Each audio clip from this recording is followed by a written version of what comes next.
Hello everyone, 4 June 2024 যখন সারা ভারতের নজর ছিল টিভির পর্দায় যে কোন দল সরকার গঠন করবে এই নিয়ে যখন সবাই খুব চিন্তিত, ঠিক সেই সময়ই চব্বিশারে প্রকাশিত হয়ে গেল নিট 2024-এর ফলাফল। এবং ফল প্রকাশের পর সবাইকে অবাক করে দিয়ে দেখা গেল অল ইন্ডিয়া র্যাঙ্ক ওয়ানের স্থান দখল করেছে রেকর্ড 67 জন, যা অতীতে কখনো হয়নি। এও দেখা গিয়েছে 718 বা 719 নম্বর পাওয়া স্টুডেন্টরাও মেরিট লিস্টের মধ্যে অন্তর্ভুক্ত। কিন্তু তাত্ত্বিকভাবে এই 718 বা 719 নম্বর পাওয়া কখনোই সম্ভব নয়, কারণ পরীক্ষা হয় 180টি প্রশ্নের এবং যা প্রত্যেকটি প্রশ্নের জন্য মান থাকে 4। অর্থাৎ কেউ যদি সমস্তগুলি ঠিক করে তাহলে তার 720, কিন্তু যদি একটিও ভুল করে সেক্ষেত্রে তার প্রাপ্ত নম্বর কমে দাঁড়াবে 715-তে। বা কেউ যদি 179টি প্রশ্নের একদম সঠিক জবাব দেয় এবং একটি প্রশ্ন না করে সেক্ষেত্রে তার প্রাপ্ত নম্বর হবে 16। অর্থাৎ এক্ষেত্রে আমরা দেখছি যে 718 বা 719 নম্বর পাওয়া কখনোই সম্ভব নয়।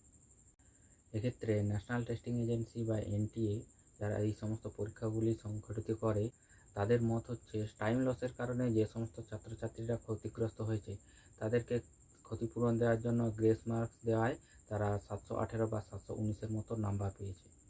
এও দেখা গেছে যে মেরিট লিস্টে স্থান করে নিয়েছে একই পরীক্ষা কেন্দ্রে প্রায় 6 জন। এটা কিভাবে সম্ভব? এক্ষেত্রে ন্যাশনাল টেস্টিং এজেন্সি সেরকম কোনো সদুত্তর দিতে পারেন। ফলে ছাত্রছাত্রীরা যারা লোয়ার মিডল ক্লাস এবং মিডল ক্লাস থেকে উঠে এসেছে তারা এনটিএর এই উত্তরে সন্তুষ্ট নয়। এর ফলে তারা ভবিষ্যতে কোনো গভর্নমেন্ট কলেজে ডাক্তারি পড়ার সুযোগ পাবে কিনা এই নিয়ে তাদের মনে এক গভীর অনিশ্চয়তা সৃষ্টি হয়েছে।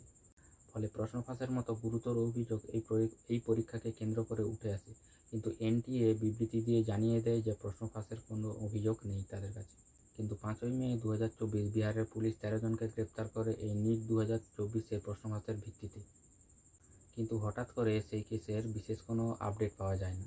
ফলে বাধ্য হয়েই কিছু শিক্ষক মহাশয় ছাত্রছাত্রীদের ভবিষ্যতের কথা ভেবে সুপ্রিম কোর্টে তারা পিআইএল ফাইল করে, যার প্রথম দফার শুনানি ছিল আজ 13 জুন 2024।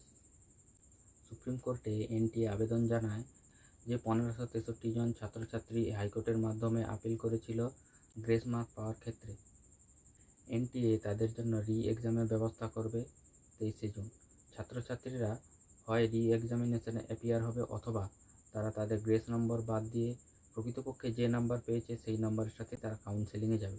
আপাতত এই দুইটি অপশন এনটিএ ছাত্রছাত্রী এবং সুপ্রিম কোর্টের কাছে রেখেছে। কিন্তু এই আবেদনের পরেও আমাদের তথা ছাত্রছাত্রীদের মনে কিছু প্রশ্ন রয়েই যায়।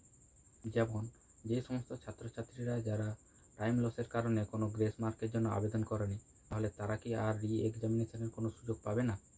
দ্বিতীয়ত, নিটের মতো এরকম একটা সর্বভারতীয় পরীক্ষায় যদি দুর্নীতির তথ্য সামনে আসে সেক্ষেত্রে ছাত্রছাত্রীরা ভবিষ্যতে কোন ভরসায় তাদের পড়াশোনার মানকে এগিয়ে নিয়ে যাবে তা কিন্তু এক গভীর চিন্তার বিষয়।